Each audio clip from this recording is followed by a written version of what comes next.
Hi guys, my name is Tracy Fink and I'm a certified wedding planner who's been planning weddings now for over 20 years. I'm also the owner of Weddings by Tracy and the co-founder of Wedding Planner on Call.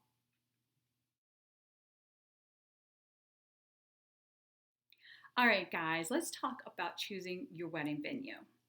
I always tell my couples that there are two boxes that they need to check off when they are looking at their wedding venues. The first one is the emotional box. That's when you walk into the venue and you look around and you think, this is perfect. I can imagine having my ceremony and reception here. I can imagine my friends and family dancing and having a great time. I can imagine my photos. I can imagine just the entire day in this space. So that's easy. You know it or you don't know it.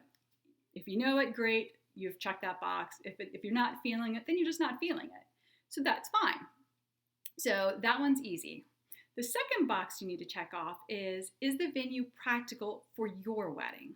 Now you might fall in love with it, you might think it's the most beautiful venue you've ever seen, but it might not be practical for the wedding that you are planning on having. So how do you know if it's right for you or not? Well, what I've done is put together a series of questions that are really important for you to have when you are looking at different venues. Now, some of the questions might or might not apply to you, so use each one as you see fit. But it is important to have them because you want to be able to think through your entire wedding and any potential holes that you might need to plug before your wedding. Because again, you want everything to run smoothly. So let's get started with the questions that I think are important.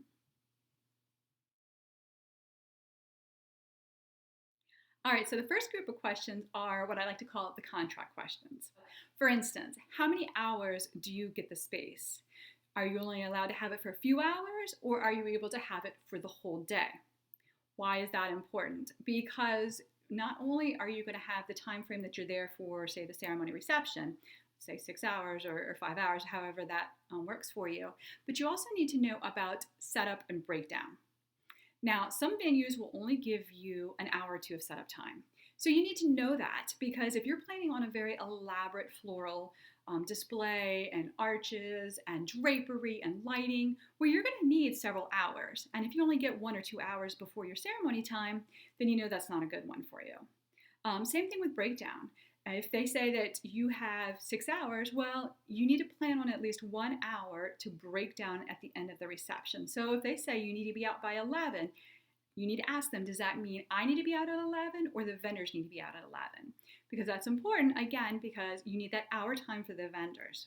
So if they tell you that everybody needs to be out by 11, you need to back it up to 10 o'clock for when everybody leaves. So that's important. You need to know if there's going to be staff there the entire day. For instance, let's say you're planning on using their speaker system. They've got a built-in speaker system. Do you know how to use it, or somebody need to be there on site to handle that? What if there's an emergency? What if you don't know how to use some of the lighting? Where are the light switches? Where's the outlets? So there's all these kind of things that only the person that knows the venue would really know for you. So you need to make sure that there's somebody there staff-wise. Or is it one of those, they unlock the door and they'll see you at the end of the night? Again, that's important. Are you able to have your rehearsal there? Now, obviously, that might be on a different day, and that's something to ask them, but you want to be able to rehearse in the space where you're actually having the ceremony. It just makes it easier. Everybody knows where they need to stand, and it's good to have that practice. When it comes to music, you need to know if there's any kind of a time frame. Let's say you're planning on having your reception until midnight, but there's a noise curfew that you have to have music turned down by 10 o'clock. Well, what are you going to do for the next 2 hours? So it's important to know what rules there are when it comes to music. Does it need to be turned down? Does it need to be turned off? You know, what are the rules with that? Also, your DJ is going to want to know that information as well. Are you going to need liability insurance? Are you going to need a liquor license? Does the vendors that are going to be working there, do they need to have liability license? Do they need to provide that to the venue? There's some venues that require it and there's some venues that don't. So it's good to know because again, later when you're choosing your vendors, if the venue says, I need liability insurance and your photographer, for instance, doesn't have it, or one of your vendors, again, it's important to know that. Is there security required? There's some venues that if you're going to have any kind of alcohol, they require a security guard there. more so to protect not only the venue but your guests as well, so that way they're not getting into drinking a lot and getting into the car and taking off. But again, some venues don't. So again, it's a matter of each venue being different. When are the payments due? Is there a deposit? Is there a security deposit? Is it refundable? Is it non-refundable? When is the final payment due? When is your final count due? For instance, you can tell them I'm planning on 100 people, but all of a sudden now I've got 125. So how many people can actually the venue accommodate? You want to make sure you're not pushing it to the point where all of a sudden you have to call somebody and say, I'm sorry, Aunt Joni, you're not going to be able to come now because I have too many people coming. Be a very uncomfortable conversation. How often are you going to be able to come by and see the venue?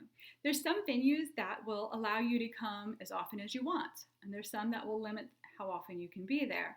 So for instance, if you want to go back to my example about an elaborate floral displays, well, you might want to have your florist come out there with you and walk the space so you guys can talk about it. But if the venue does not allow you to come out other than one time for your final walkthrough, that might hinder what you're looking to do. All right, so the next group of questions deal with more of the logistics. Now, a lot of this depends upon what kind of vendors you're going to be having, for instance, a band versus DJ or that type thing. But they're all good questions to at least look through and think through. First one would be parking lot. Is there enough parking for your guests? Or do you have to have maybe a valet service or a shuttle bus or something like that? So look for parking. Is it handicap accessible? If you're planning on having maybe some elderly guests, is it something that they're going to be able to get to, or do they have to walk up 3 flights of stairs? And how is that going to work for your guests? Is there a bride and groom's room? That's a great thing to know, because if you're planning on getting ready there on site, well, if there's no place to get ready on site, then what's your plan going to be? You're going to get ready somewhere else and then come over? How is that going to work? If it's important for you to be getting ready on site and they don't have a bride or groom room, then that might not be the right venue for you. How is the lighting at night? Now, you might go during the day and you think, oh, okay, there's plenty of lighting, it's gorgeous, it'll be great. And then you come at nighttime for your reception, and all of a sudden you realize, oh, it is so dark, you can't even really get good photos. So make sure that you are aware of what does that look like. It's helpful to see other weddings that they've had there, especially in regards to lighting, to make sure that there is that, or if nothing else, bring in extra lighting. So that might be an added expense. Some other kind of questions that I know most people don't think about are, but where are the outlets and where are the breakers?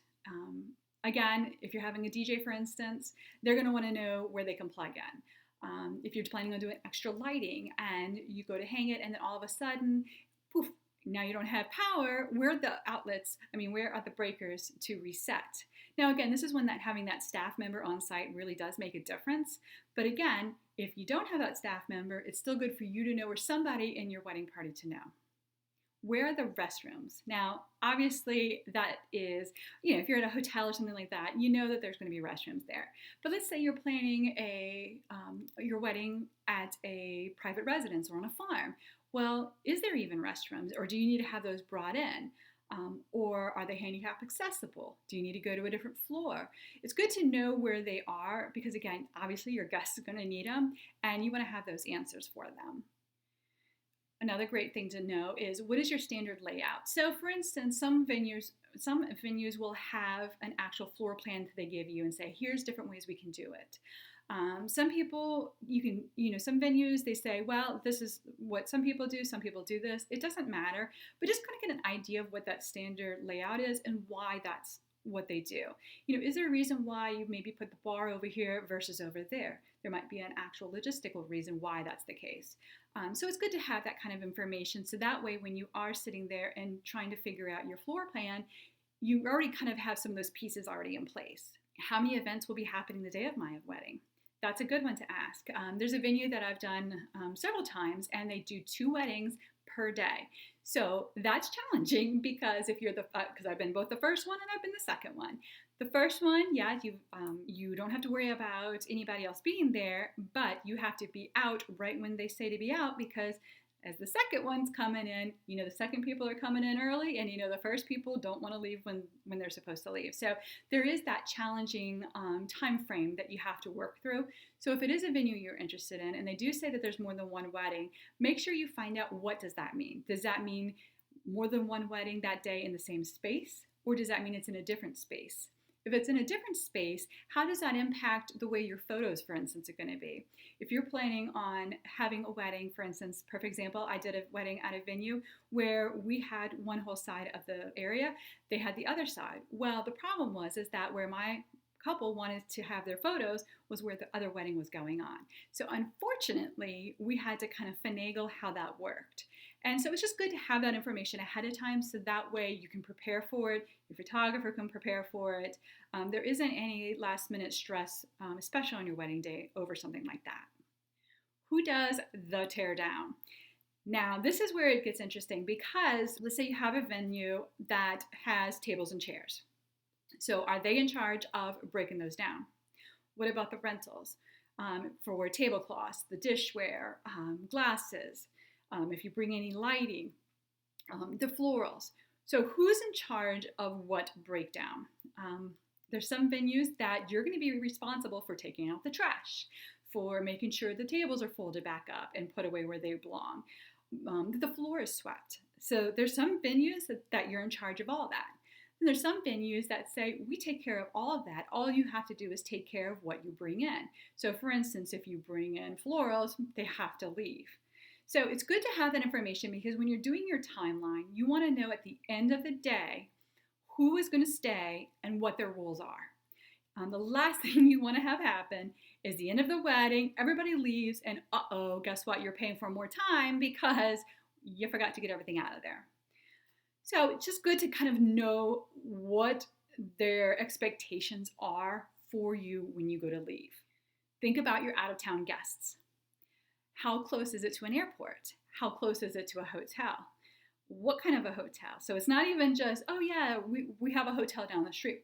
Is the hotel the type hotel that you want your guests to stay at? Is there other activities for them to do? So for instance, if you have somebody coming in for a few days, are there other things in that area for them to do?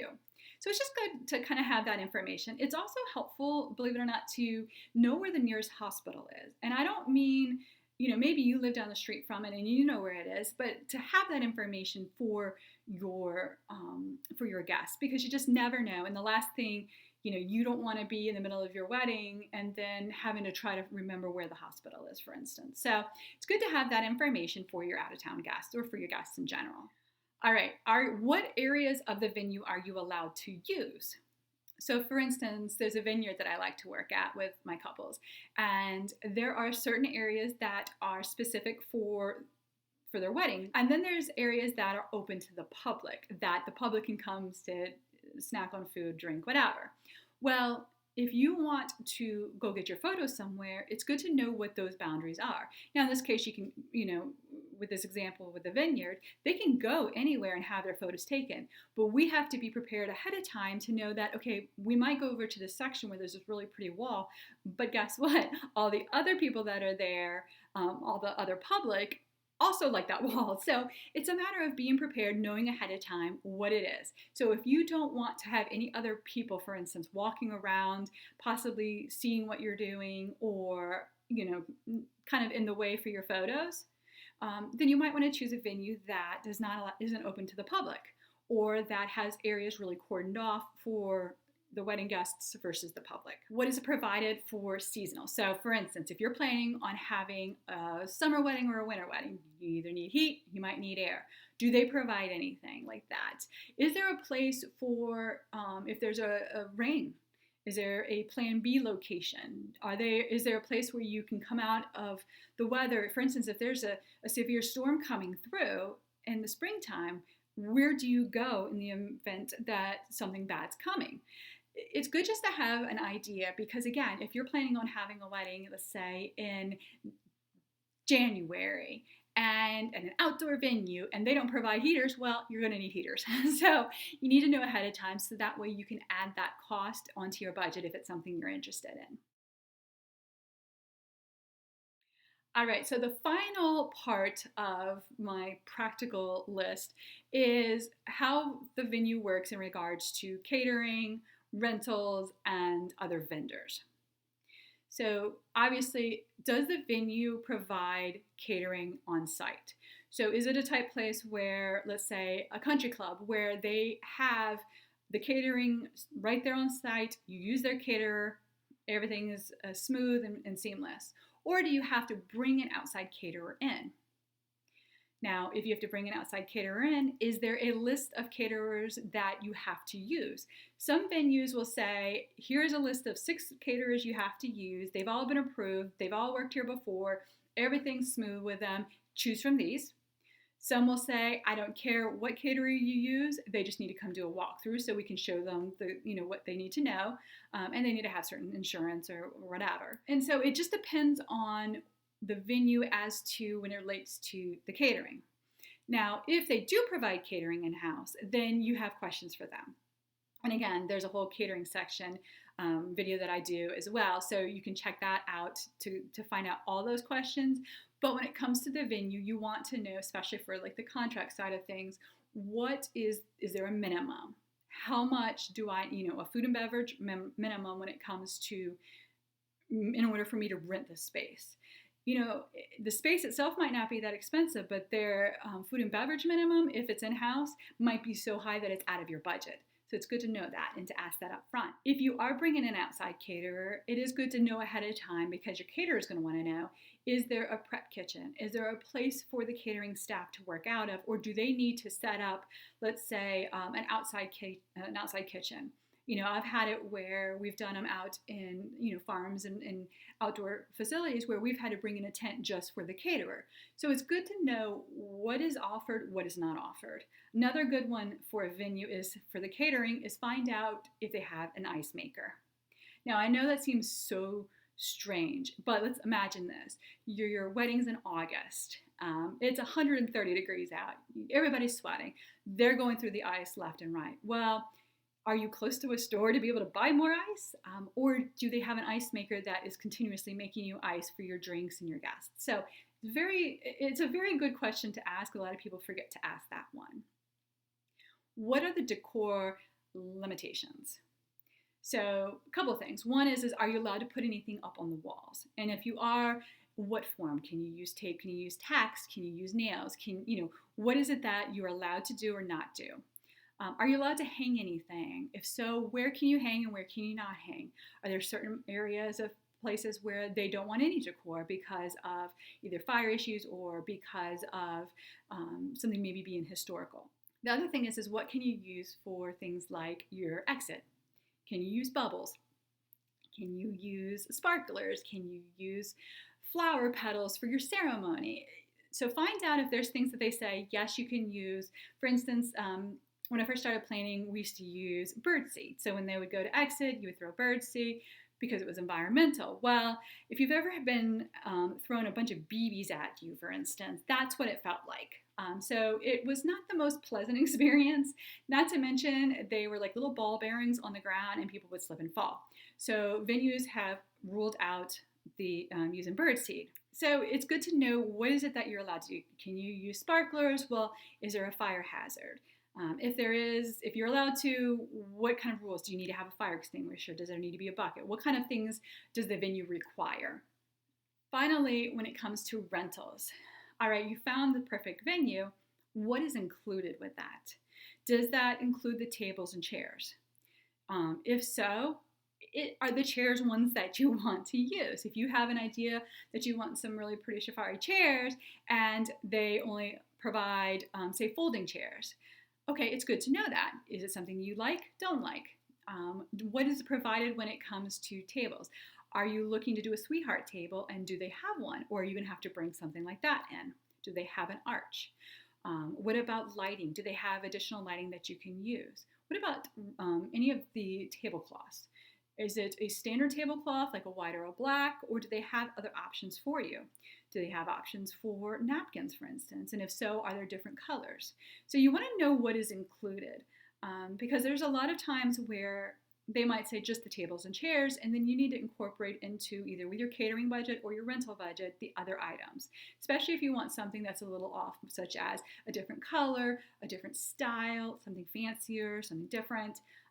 So it's good to know what they provide so that way you know what else you need to go out and get. So those are just some of the questions that you need to ask when you're going to see different wedding venues. Again, like I said, not all of them are going to apply to you, but it gives you a really good framework to really see if it will work for your wedding. Now, I know these are a lot to go through, so if you check down below, there is a link that you can go to get the whole list printed out and use as a checklist. Bring it to all the different venues you're looking at. It's also another good way to be able to compare apples to apples, different venues that you're considering between. All right, thank you so much for listening. Now, I know this list of questions are absolutely going to help you when choosing your venue. Now, if you have any other questions, we would love to hear from you. So make sure, if you haven't had a chance to yet, please subscribe to our social media. Links are down below. Also, please subscribe to our YouTube channel. We're constantly updating these videos and would love to hear from you. We'd love to hear how your planning's going and if there's any questions that we can answer for you. All right, guys, well, have a great rest of your day. Bye for now.